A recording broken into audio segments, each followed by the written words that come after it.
ابن قصی، قصی ابن club, club ابن مرہ، مرہ ابن کعب، کعب ابن لوئی، لوئی ابن غالب، غالب ابن فہیر، فہیر ابن مالک، مالک ابن نظر، نظر ابن قنانہ، قنانہ ابن خزیمہ، خزیمہ ابن مدرکہ، مدرکہ ابن الیاس، الیاس ابن مزر، مزر ابن فزار، فزار ابن ماد، ماد ابن عدنان، عدنان ابن حمل، حمل ابن کدار، کدار ابن اسماعیل، اسماعیل ابن ابراہیم، ابراہیم ابن طارق، طارق ابن ناخور، ناخور ابن سارو، سارو ابن راوا، راوا ابن ساتے، ساتے ابن عامر، عامر ابن صالح، صالح ابن ارپیشد، ارپیشد ابن سام، سام ابن نوح، نوح ابن لامک، لامک ابن متوشالے، متوشالے ابن ادریس، ادریس ابن یارد، یارد ابن محلائن، محلائن ابن کنان،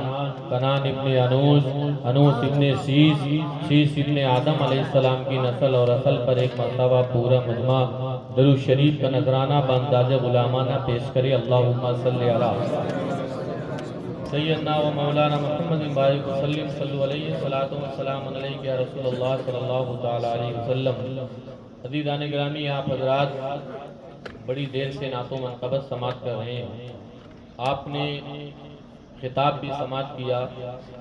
اب میرے خیال سے مزید خطاب کی کوئی ضرورت تو نہیں تھی وقت کو دیکھتے ہوئے، لیکن چونکہ پوسٹر میں میرا بھی نام ہے، پوسٹر میں میرا بھی نام ہے، اس لیے اس لسٹ کو خانہ پوری کرنے کے لیے میں بھی آپ کے سامنے حاضر ہو گیا ہوں۔ آپ کو دیکھ رہا ہوں بڑی دیر سے، انبر مشاہدی صاحب ماشاءاللہ بہت اچھی نعت شریف پڑھتے ہیں، اللہ تعالیٰ ان کو شفائے کلی عطا فرمائے۔ بیچ میں بیمار ہو گئے تھے انبر بھائی، ابھی دیکھ رہے تھے کہ بیچارے بڑی محنت سے وہ نعت نبی صلی اللہ تعالیٰ علیہ وسلم گنگنا رہے تھے، اور آپ حضرات ایک مرتبہ دھیرے سے بھی سبحان اللہ نہیں کہہ رہے تھے، نبی کی نعت پڑھ رہے تھے، دھیرے سے بھی سبحان اللہ نہیں کہہ رہے تھے، ایسا لگ رہا تھا کہ ساری ذمہ داری صرف اسٹیج والوں کی ہے، آپ یہاں پر صرف بیٹھنے کے لیے آئے ہیں۔ جب ایسی محفلوں میں آپ آیا کریں تو اپنے دامن میں نیکیوں کو سمیٹ کر کے لے جایا کریں، اور نیکیوں کو سمیٹنے کا سیدھا طریقہ یہی ہے کہ جب کوئی پڑھنے والا پڑھے تو کم سے کم سبحان اللہ الحمدللہ کہا کرے، ہے کہ نہیں؟ عزیزان گرامی، اب میں دو شعر پڑھتا ہوں مولائے کائنات کے تعلق سے، دیکھتا ہوں کہ سب علی کے چاہنے والے یہاں پر بیٹھے ہوئے ہیں۔ ہر ایک غلام محمد کا ہے غلام علی، ہر ایک غلام محمد کا ہے غلام علی، اور حضور نے ہے بتایا ہمیں مقام علی۔ ہر ایک غلام محمد کا ہے غلام علی، حضور نے ہے بتایا ہمیں مقام علی، اور ابھی حدیث کا مطلب کھلا نہیں تجھ پر، ابھی حدیث کا مطلب کھلا نہیں تجھ پر، ابھی تو سیکھ فقیروں سے احترام علی، ابھی تو سیکھ فقیروں سے احترام علی۔ ایک مرتبہ اہل بیت کی محبت میں درود پاک پڑھیں، اللہم صلی علی سیدنا و مولانا محمد وعلی آل سیدنا و مولانا محمد بارک وسلم، صلو علیہ الصلوۃ والسلام علیک یا رسول اللہ صلی اللہ تعالی علیہ وسلم۔ عزیزان گرامی، آپ کا یہ پروگرام میرے خیال سے 7 تاریخ کو تھا، ہے کہ نہیں؟ اور تاریخ اب بدل چکی ہے، 8 ہو چکی ہے۔ اب میری مرضی ہے تقریر چاہے 15 منٹ کروں، چاہے 10 منٹ کروں، چاہے آدھا گھنٹہ کروں، اب میں آپ کے مزاج کو دیکھوں گا، اس کے بعد ہی بیان کروں گا، ہے کہ نہیں؟ ایک مرتبہ محبت سے بولیں سبحان اللہ، ماشاءاللہ۔ حضرت موجود ہیں، حضرت کے چہرے کی زیارت کریں۔ میں نے جس آیت کریمہ کی تلاوت کا شرف حاصل کیا ہے، اس کا ترجمہ بیان کرنے سے پہلے میں آپ کو بتاؤں کہ بڑی دیر سے آپ نعت و منقبت سن رہے ہیں، ذکر مولائے کائنات سن رہے ہیں۔ خود مولا علی کی روایت ہے کہ میرے آقا صلی اللہ تعالی علیہ وسلم ارشاد فرماتے ہیں کہ میرا علی وہ ہے، میرا علی وہ ہے کہ اگر سمندر میں، سمندر کے پانی میں شراب کے چند قطرے گر جائیں، پھر سمندر کا پانی اس کو بہا لے جائے، پھر سمندر کا پانی سوکھ جائے، پھر اس سمندر کے سوکھے ہوئے میں گھاس نکل آئے تو علی کے تقوی کا عالم یہ ہے کہ علی اپنی بکریوں کو بھی اس گھاس کو کبھی نہیں چاہتے۔ عزیزان گرامی، ہم تو مولائے کائنات کے چاہنے والے، ذکر مولا علی سن کر وہی سبحان اللہ بولتا ہے جس کے جسم میں حلالی خون ہوتا ہے کہ نہیں؟ مولا علی سے محبت وہی کر سکتا ہے جو حلالی ہوتا ہے۔ یہ دعویٰ ہی نہیں کر رہا ہوں بلکہ دعوے کے ساتھ دلیل بھی پیش کروں گا، کیونکہ وقت کی قلت ہے۔ بس اتنا بیان کرنا چاہتا ہوں عزیزان گرامی کہ مولا کائنات داماد پیغمبر فاتح خیبر کی ولادت کہاں ہوئی؟ سب کو معلوم ہے کہاں ہوئی؟ ہمیں زور پہ بولو۔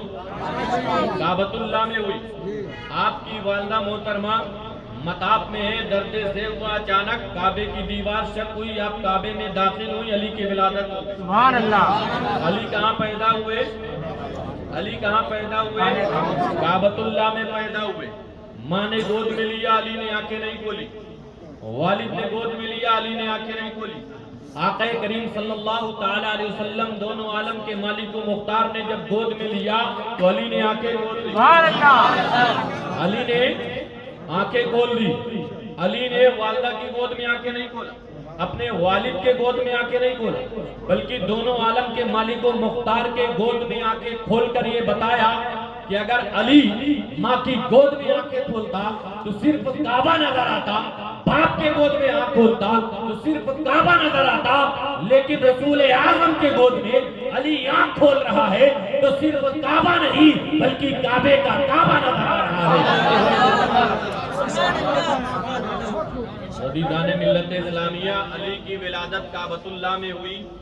ہمارے یہاں بچہ پیدا ہوتا ہے، چارپائی دھلائی جاتی ہے، کمرے کو صاف کیا جاتا ہے کسی روایت میں کہ کعبے کو صاف کیا گیا؟ کوئی دکھا سکتا ہے کہ کعبے کو صاف کیا گیا ہو، کعبے کو دھلا گیا ہو؟ اس لیے کہ جیسے کعبۃ اللہ پاک ہے ویسے میرا مولا علی بھی پاک ہے۔ اور عزیزان ملت اسلامیہ، دنیا کی تمام عورتیں جب نماز ادا کرتی ہیں، نماز پڑھتی ہیں، 30 دن عبادت نہیں کرتی ہے، مہینے میں چند روز اتنے جو ہوتے ہیں جن کے لیے وہ مانع صلات ہوتے ہیں، نماز سے روک دیا جاتا ہے، عبادت سے روک دیا جاتا ہے، لیکن رسول اعظم کی شہزادی حضرت سیدہ فاطمہ طیبہ طاہرہ 30 دن عبادت کرتی ہیں، 30 دن عبادت کرتی ہیں۔ باقی کا معاملہ یہ اعتراض کرنے والوں نے اعتراض کیا یہ کیسے ہو سکتا ہے کہ اگر وہ خون نہ آئے، ناپاک خون نہ آئے، حیض کے جو ایام ہے وہ نہ ہو تو بچے کی ولادت کیسے ہوگی؟ یہ بچے کی نشو نما تو اسی وقت ہوتی ہے نا، یہ جو خون رکتا ہے اسی سے ہوتی ہے۔ تو اگر سیدہ طیبہ طاہرہ فاطمہ الزہرا رضی اللہ تعالیٰ عنہ کو خون نہیں آتا تھا معاذ اللہ، تو یہ حسن اور حسین کی ولادت کیسے ہو گئی؟ اعتراض کرنے والوں نے اعتراض کیا۔ میں نے کہا ہے بے وقوف، لفظ کن سے کائنات کی تخلیق کرنے والا پروردگار عالم جو بغیر ماں باپ کے آدم کے پتلے کو تیار کرے، روح بھوکے آدم تیار ہو جائے، آدم کی ولادت ہو جائے، آدم کی بائی پسلی سے رب تبارک و تعالیٰ بی بی حوا کی ولادت، اور رب کی قدرت تو یہ ہے کہ رب تبارک و تعالیٰ بغیر باپ کے مریم کے شکم سے عیسیٰ کی ولادت، تو جو خالق کائنات بغیر ماں باپ کے آدم کو پیدا کر سکتا ہے، جو خالق کائنات بغیر باپ کے بغیر ماں کے بی بی حوا کو پیدا کر سکتا ہے، جو اللہ بغیر باپ کے عیسیٰ کو پیدا کر سکتا ہے، وہ مولا تعالیٰ بغیر ناپاک خون کے حسنین کریمین کی بھی ولادت کر سکتا ہے۔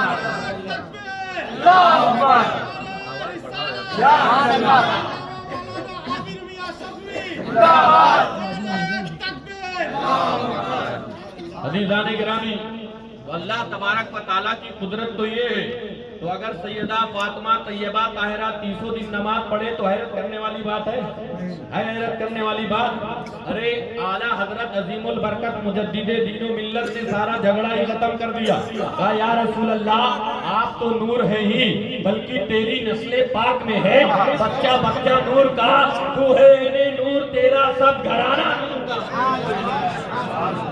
عزیزان ملت اسلامیہ، مولا کائنات داماد پیمبر فاتح خیبر حضرت علی شیر خدا میرے آقا فرماتے ہیں انا مدینۃ العلم و علی بابھا، میں علم کا شہر ہوں اور علی اس کے دروازے ہیں۔ من کنت مولا فہذا علی مولا، جس کا میں مولا ہوں اس کی علی مولا ہے۔ اور جانتے ہو اللہ کے نبی نے حضور اکرم صلی اللہ تعالی علیہ وسلم نے مولا علی کو وہ علم عطا فرمایا کہ کسی اور کی بات نہیں۔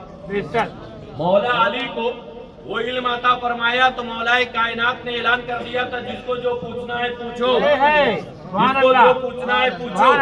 ایک یہودی نے سوال کیا تھا کہ بتاؤ قرآن میں میرے داڑھی کے بارے میں کہاں ہے؟ قرآن میں میرے داڑھی کے بارے میں کہاں ہے؟ اور یہودی کی داڑھی کا معاملہ یہ ہے کہ مورخین لکھتے ہیں، روایتوں میں آتا ہے کہ جس نے سوال کیا تھا اس کی داڑھی کے بال کہیں یہاں کہیں یہاں کہیں یہاں کہیں یہاں، گھنی داڑھی نہیں تھی۔ اس یہودی نے سوال کیا تو مولا کائنات جانتے ہو وہ شیر خدا رضی اللہ تعالیٰ قرآن سے دلیل دے رہے ہیں، اس لیے کہ میرے آقا صلی اللہ تعالیٰ علیہ وسلم کی حیات طیبہ میں ایک دن علی رسول اعظم کی جوتیوں کو سی رہے تھے۔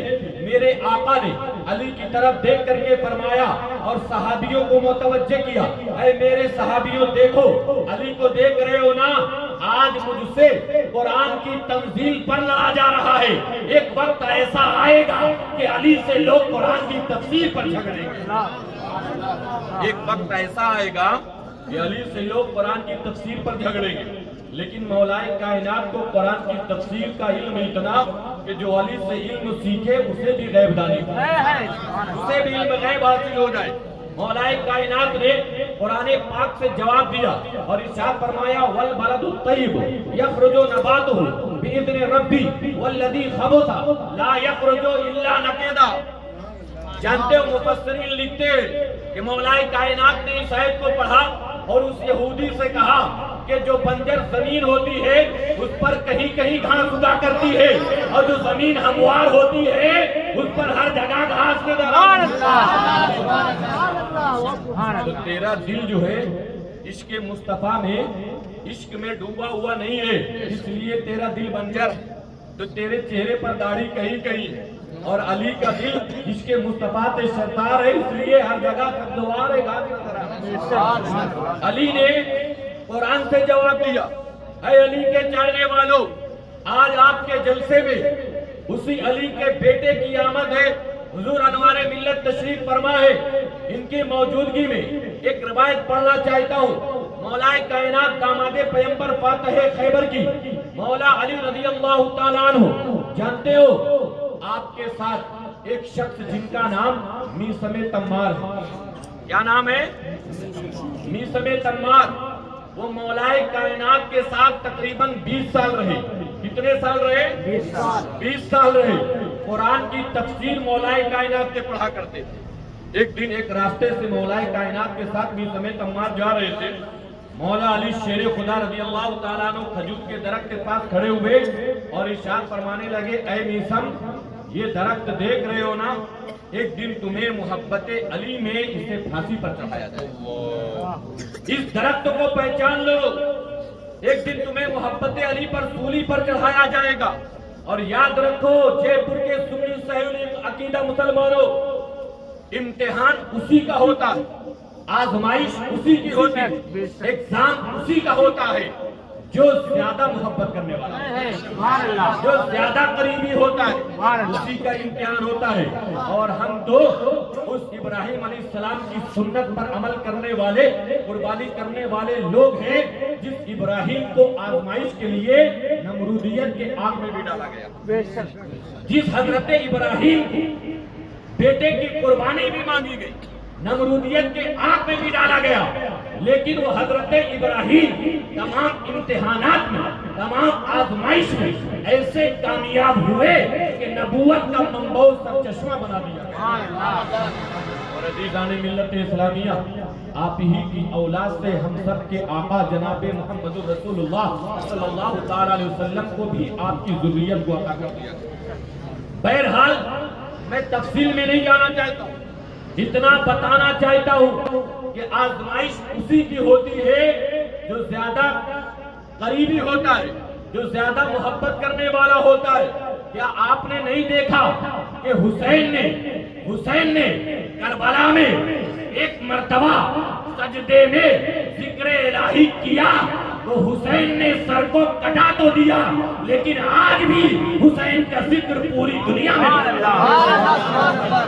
عزیزان ملت اسلامیہ، جب اللہ کے نام پر، رسول اعظم کے نام پر آپ آزمائش میں ڈالے جاؤ تو گھبرایا مت کرو، بلکہ جب اسلام کے نام پر، شریعت کے نام پر، تحفظ ناموس رسالت کے نام پر تمہیں آزمایا جائے تو گھبرایا مت کرو، بلکہ اپنی کشتی کو ان کے نام پر چھوڑ دیا کرو۔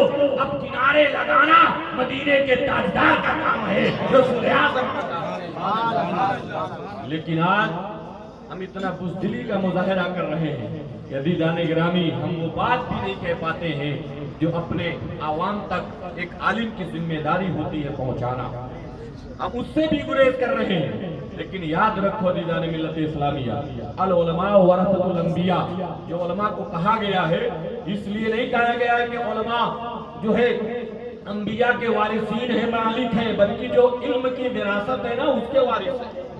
تو جو وراثت میں علم ملا ہے علماء کو، وہ عوام الناس تک صحیح طریقے سے پہنچانے کا کام اگر عالم دین کریں گے تو کبھی ہماری عوام خسارے میں نہیں رہے گی۔ اتنی دیر سے آپ بیٹھے ہو، بہت ساری نعتیں پڑھی گئی، بہت ساری منقبت پڑھی گئی، کسی ایک سے پوچھا جائے کہ اس میں سے کوئی ایک شخص کھڑا ہو کر کے کوئی ایک شعر سنا دے جو اتنی دیر سے آپ سن کر کے واہ واہ سبحان اللہ پیسے لٹانے کا کام۔ عزیزان ملت اسلامیہ، جب آپ ایسے تاریخی پروگرام کیا کریں جس میں علم والے لوگوں کو منتخب کیا کریں، اہل علم کا اسٹیج ہوا کرے، تو جانتے ہو ضرورت کے حساب سے نعت پڑھایا کریں اور ضرورت کے حساب سے بیان کرایا کریں، تاکہ بیان جب صحیح وقت پر ہو جائے گا تو آپ کے آنے والے یہ عوام کا بھی فائدہ ہوگا اور آپ کے پروگرام کرنے کا بھی فائدہ ہوگا۔ بات سمجھ میں آئی کہ نہیں؟ میں کسی کی دل آزاری نہیں کرنا چاہتا ہوں، بس اتنا بتانا چاہتا ہوں۔ اب وقت نہیں ہے کہ میں تفصیل میں جاؤں، بلکہ میں اپنے موضوع پہ آتا ہوں۔ حضرت مولا کائنات رضی اللہ تعالیٰ عنہ شیر خدا فرماتے ہیں، اے میثم اس درخت کو پہچان لو، ایک دن تمہیں محبت علی میں اسے سولی پر چڑھایا جائے گا۔ حضرت میثم تمار فرماتے ہیں، اے مولا کائنات ایک جان تو کیا اگر ہزاروں جان آپ کے نام پر قربان کرنے کو ملے، ایک ایک کر کے سب نام علی پہ قربان۔ عزیزان ملت اسلامیہ، وہ محبت، وہ چاہت، وہ عشق تھا میثم تمار کے دل میں۔ اور جانتے ہو آپ لوگ ہر سال محرم الحرام میں واقعات کربلا سنتے رہتے ہیں، آپ کو اتنی مضبوطی کے ساتھ یہ بات یاد رہتی ہے۔ اور ایک چیز اور یاد رکھو، ہمارا یہ معمول بن چکا ہے، جب محرم الحرام آتا ہے تبھی مولا کائنات کا ذکر کرتے ہیں، محرم الحرام آتا ہے تبھی حسنین کریمین کا ذکر کرتے ہیں، محرم الحرام آتا ہے تبھی یہ سادات اکرام اہل بیت کا ذکر کرتے ہیں۔ یاد رکھو میرے عزیزوں، میرے دوستو، صرف محرم الحرام خاص نہیں ہے، بلکہ جب چاہو علی کا ذکر کیا کرو، جب چاہو حسین کا تذکرہ کیا کرو، جب چاہو اہل بیت کا ذکر کیا کرو۔ یہ کوئی مہینہ خاص نہیں ہے کہ محرم ہی میں صرف ان کو یاد کیا جائے، یہ معمول بنا دیا گیا۔ لیکن آپ حضرات واقعات کربلا سنتے رہتے ہیں۔ واقعات کربلا گزرنے کے تقریباً 4 سال بعد عبید اللہ ابن زیاد محبان اہل بیت کی جب لسٹ بنایا اور تیار کیا کہ کون کون اہل بیت سے محبت کرنے والا ہے، جو چودھری لوگ تھے جن پر نہیں چلی انہیں قید میں ڈال دیا اور جن پر چلی ان کو قتل کر دیا۔ اور مختار ثقفی، یہ نام بڑا مشہور ہے، آپ جانتے ہیں کہ قاتلان حسین سے بدلہ لینے کے لیے انہوں نے ہی پہل کی، ان کو بھی جیل میں ڈالا گیا۔ اور پھر ایک دن ایسا آیا کہ جس کے بارے میں مولا کائنات نے فرمایا تھا، اے میثم تمہیں ایک دن اسی کھجور کے درخت پر لٹکایا جائے گا۔ میثم تمار کو بھی جیل میں ڈالا گیا جہاں مختار بنتے۔ اور جانتے ہو میں نے جس آیت کریمہ کی تلاوت کا شرف حاصل کیا، اولم نعمرکم ما یتذکر فیہ من تذکر وجاءکم النذیر، اس آیت کریمہ کو حضرت سلیمان بن سرد نے اہل کوفہ کو جذبہ دلانے کے لیے پڑھا تھا اور ارشاد فرمایا تھا، اس آیت کریمہ کو پہلے پڑھا سورہ بقرہ کی، وَإِذْ قَالَ مُوسَىٰ لِقَوْمِهِ يَا قَوْمِ إِنَّكُمْ ظَلَمْتُمْ أَنفُسَكُمْ بِاتِّخَاذِكُمُ الْعِجْلَ فَتُوبُوا إِلَىٰ بَارِئِكُمْ فَاقْتُلُوا أَنفُسَكُمْ۔ اس آیت کو پڑھنے کے بعد پھر سلیمان بن سورد نے اس آیت کریمہ کو پڑھا تھا جو سورہ فاطر کی آیت کریمہ ہے۔ اَوَلَمْ نُعَمِّرْكُم مَّا يَتَذَكَّرُ فِيهِ من تذکر وجاءکم النذیر، کہ اللہ تبارک و تعالیٰ ارشاد فرماتا ہے کیا میں نے تمہیں اتنی زندگی نہیں دی کہ جس عمر میں تم سیکھنا چاہتے سمجھنا چاہتے تو سمجھ جاتے، مزید یہ کہ ڈرانے والا تمہارے پاس آ چکا ہے، مزید یہ کہ ڈرانے والا تمہارے پاس آ چکا ہے۔ اور جانتے ہو حضرت سلیمان بن سورد صحابی رسول ہیں، اچھا یاد رکھیے گا، ان کے گھر پر میٹنگ ہوئی تھی کہ قاتلان حسین سے بدلہ لیا جائے، اور ارشاد فرمایا تھا اس آیت کریمہ کو پڑھ کر کے سورہ بقرہ کی کہ جب حضرت موسیٰ کی قوم نے، حضرت موسیٰ چلے گئے تھے کوہ طور پر، تو حضرت موسیٰ کی قوم نے بچڑے کو اپنا معبود بنا لیا، بچڑے کو اپنا معبود بنا لیا تھا۔ تو یہ آیت کریمہ اس واقعے کی نقاشی کرتے ہوئے رب تبارک و تعالیٰ فرماتا ہے، اور حضرت موسیٰ نے اپنی قوم سے کہا تھا، اے میری قوم، وہ لوگ جنہوں نے بچڑے کو اپنا معبود بنا لیا انہیں وہ قتل کریں جنہوں نے عبادت اس کی نہیں کی، یہی تمہارے لیے توبہ ہے۔ اس آیت کو پڑھنے کے بعد پڑھا تھا اولم نعمرکم، چونکہ یہ توبہ کا طریقہ اسلام میں منع ہو گیا، اس لیے ہونا تو یہ چاہیے تھا کہ جو لوگ کربلا پر راضی تھے انہیں جو راضی نہیں تھے قتل کرے، لیکن ہم بھی بچیں گے نہیں، اس لیے اب یہ ہونا چاہیے کہ جو لوگ قاتلان حسین ہیں آؤ ان سے بدلہ لیں، جو لوگ قاتلان حسین میں سے ہیں آؤ ان سے بدلہ لیں۔ لوگوں کو جذبہ دلانے کے لیے سلیمان بن سورد نے اس آیت کریمہ کو پڑھا تھا۔ عزیزان ملت اسلامیہ، میثم تمار کو بھی جیل میں ڈالا گیا، تو جانتے ہو میثم تمار جب مختار کو آپ نے دیکھا تو کہنے لگا، اے مختار تم گھبراتے کیوں، تمہارے چہرے پر شکن کیوں ہے، تمہیں رہا کر دیا جائے گا، تمہیں رہا کر دیا جائے گا اور ہمیں سولی پر چڑھایا جائے گا۔ اچھا اتنے کانفیڈنس کے ساتھ تم بول رہے ہو، تم کو کیسے معلوم؟ کہا میرے مولا علی نے بتایا۔ اب تو بولو سبحان اللہ، منہ میں سینٹر پریس کھا کر بیٹھے ہوئے ہو کیا؟ ارے بولو محبت سے پیچھے والے سبحان اللہ، پیچھے بیٹھے ہوئے وہ کسی کے نام پر نہیں، رسول پاک کے نام پر، اور آگے بڑھ جائے جو کرسیاں خالی ہوئی ہیں، اور آگے بڑھ جائے۔ بس اس واقعے کو پورا کر کے اپنی تقریر کو مکمل کر دوں گا، چونکہ میری عادت نہیں ہے کہ زبردستی کسی کو کچھ کھلایا جائے پلایا جائے اور سنایا جائے، ہے کہ نہیں؟ میری عادت بھی نہیں، اس لیے بس اس واقعے کو مکمل کر کے اپنی گفتگو کو مکمل کروں گا۔ بہرحال جو لوگ چائنا کا نقشہ بنا کر بیٹھے ہوئے ہیں اور آگے آ جائیں، کیونکہ ملک ہندوستان میں بیٹھے ہو، خواجہ کے ہندوستان، چائنا کے مال کی کوئی گارنٹی نہیں ہوتی، ہے کہ نہیں؟ خواجہ کے ہندوستان میں آ جاؤ اور پورا مجمع ایک مرتبہ محبت سے بولو سبحان اللہ، ایک مرتبہ دھیرے سے بولو سبحان اللہ، جس کو سمجھ میں آ رہا ہے وہ ایک بار بولے سبحان اللہ، جس کو نہیں سمجھ میں آ رہا ہے وہ 2 بار بولے سبحان اللہ۔ دیکھیے کتنا سمجھدار مجمع بیٹھا ہوا ہے ماشاءاللہ۔ بہرحال اب میں کچھ نہیں کہوں گا، ایک تو تقریر جب سمجھ میں آتی ہے زیادہ تب لوگ خاموش ہو جاتے ہیں، اور یا بالکل سر کے اوپر سے جاتی ہے تب خاموش ہو جاتے ہیں، لیکن میں تو یہ سمجھتا ہوں کہ ذکر مولا کائنات ہو رہا ہے، سر کے اوپر سے نہیں بالکل سیدھا دل میں لگ رہی ہوگی، مولا کائنات کا ذکر ہو رہا ہے۔ عزیزان ملت اسلامیہ، رسول کائنات صلی اللہ تعالی علیہ وسلم کے نفس کا ذکر ہو رہا ہے۔ جانتے ہو میثم تمار نے کیا کہا؟ اے مختار تمہیں رہا کر دیا جائے گا، اس لیے کہ تمہیں قاتلان حسین سے بدلہ لینا ہے اور مجھے سولی پر چڑھایا جائے گا۔ اے میثم تم اتنی گارنٹی کے ساتھ کیسے کہہ رہے ہو؟ کہا میرے مولا علی نے بتایا ہے، کہا میرے مولا علی نے بتایا ہے۔ ایک جلاد دوڑا گیا ابن زیاد کے پاس اور عبید اللہ ابن زیاد سے کہنے لگا، ارے ایک شخص آیا ہے وہ کہہ رہا ہے کہ مجھے پتا ہے کہ تم کیسے مجھے قتل کر لے۔ اچھا اس کو سامنے لاؤ۔ جب میثم تمار کو لایا گیا، عبید اللہ ابن زیاد نے کہا ایسا قتل کروں گا کہ رہتی دنیا تجھے یاد کرے گی۔ کہا جا مجھے معلوم ہے مجھے کیسے قتل کرے، جا مجھے معلوم ہے کہ تو مجھے کیسے قتل کرے گا؟ کہا اچھا تجھے کیسے معلوم؟ کہا میرے مولا علی نے بتایا۔ میں علی کے نام پر تو بولو سبحان اللہ، اور محبت سے بولو یا علی، اور بلند آواز سے کہو یا علی۔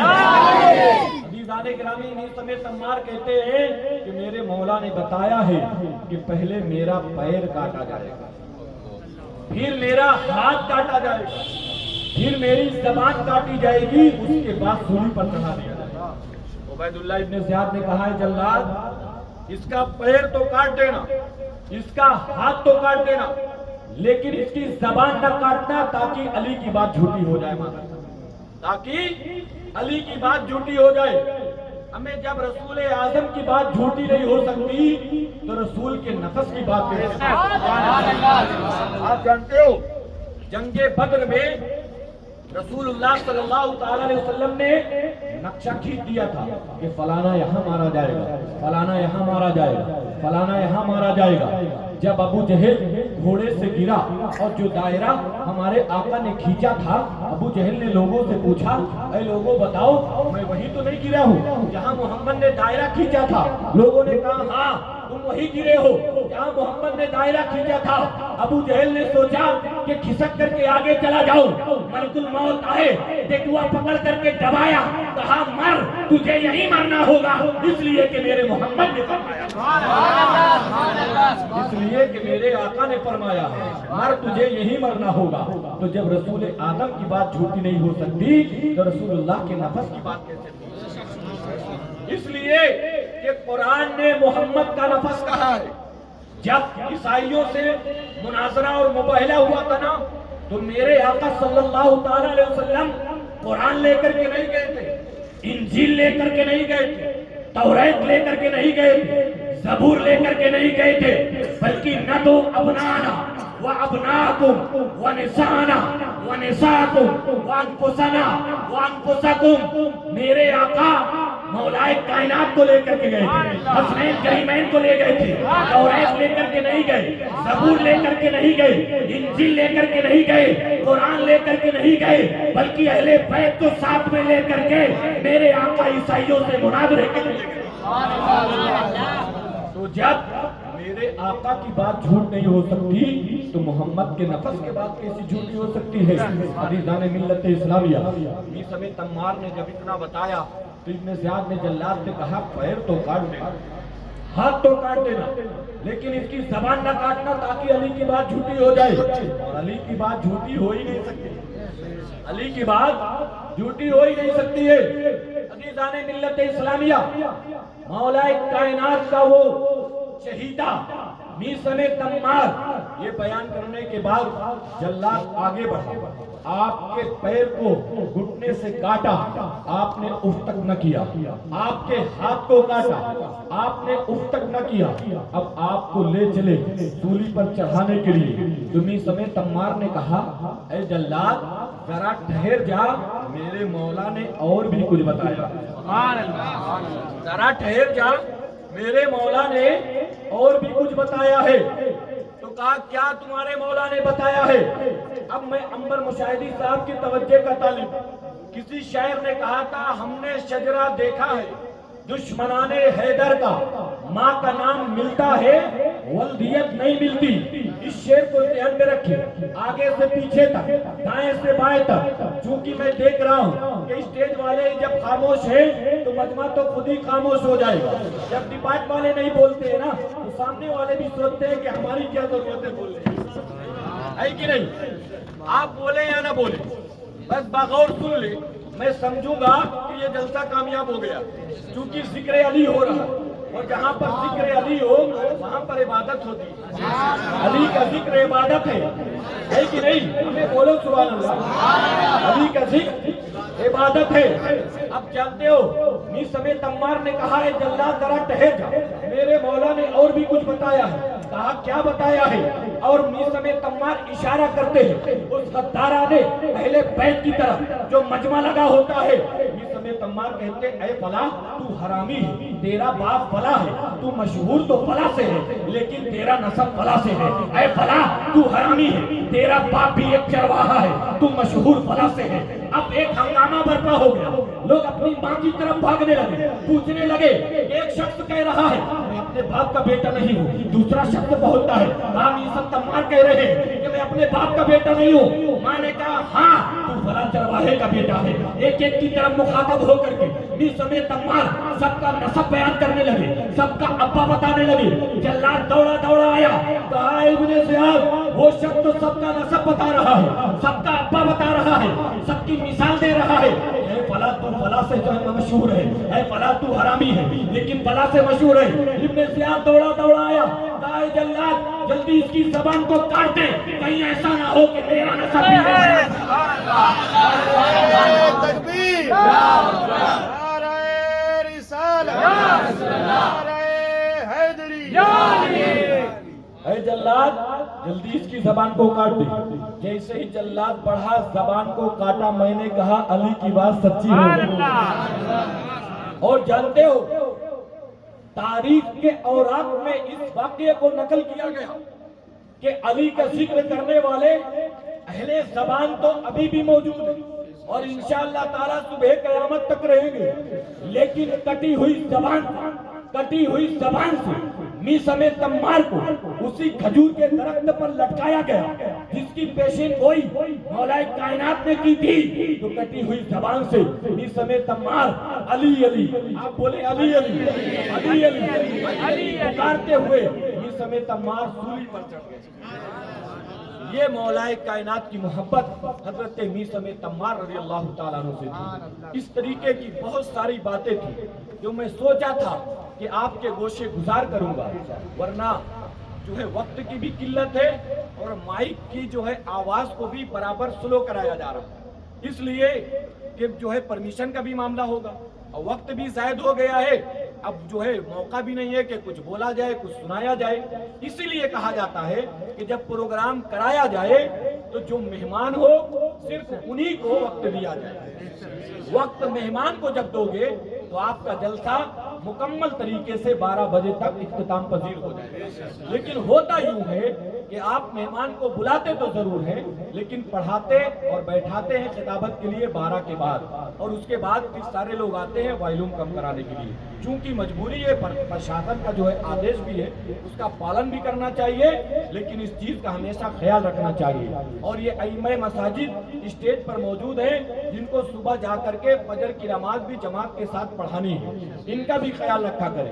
آپ حضرات تو جلسہ سن کر کے، نعرہ لگا کر کے، نوٹ اڑا کر کے صبح 11-12 بجے تک سوتے رہیں گے تو پیر تک، نہ آپ کو فجر سے مطلب ہے، نہ ظہر سے مطلب ہے، نہ عصر مغرب عشاء سے مطلب ہے۔ ایسے جلسوں کا کیا فائدہ ہے؟ ایسے پروگرامات کا کیا فائدہ ہے کہ نہ اپنے ایمان کا کوئی خیال کرو، نہ اپنے مہمان کا کوئی خیال کرو، بلکہ یہ جتنے بھی مسجد کے امام آئے ہوئے ہیں ان کو فجر پڑھانا ہے۔ حضرت بیٹھے ہوئے ہیں، یہ حضرت جانتے ہو ایسی خانقاہ سے تعلق رکھنے والے لوگ ہیں جو دل میں جو ہے تبلیغ کا کام کرتے ہیں، رات میں جلسوں کا کام کرتے ہیں، لیکن اس کے باوجود بھی فجر کبھی قضا نہیں ہوتی۔ جو لوگ ان کے ساتھ رہتے ہیں، جو لوگ ان کے شب و روز دیکھتے ہیں، ان سے آپ پوچھیں کیا حضرت کی ایک وقت کی نماز قضا ہوتی ہے؟ تو آپ بھی جب حضرت کو بلائیں، عالم کو بلائیں خطاب کرنے کے لیے، تو ان کے بتائے ہوئے باتوں پر عمل بھی کریں۔ نماز نہیں پڑھیں گے تو کوئی فائدہ نہیں ہوگا، نہ جلسہ کرانے کا، نہ جلوس کرنے کا۔ اور ان تمام باتوں پر اللہ تبارک و تعالی ہمیں اور آپ کو عمل کرنے کی توفیق عطا فرمائے۔ استغفر اللہ ربی من کل ذنب واتوب الیہ۔ پھر کبھی کسی موقع سے آیا تو ضرور مولا کائنات کا ذکر کروں گا۔ استغفر اللہ ربی من کل ذنب واتوب الیہ۔ السلام علیکم ورحمۃ اللہ تعالی وبرکاتہ۔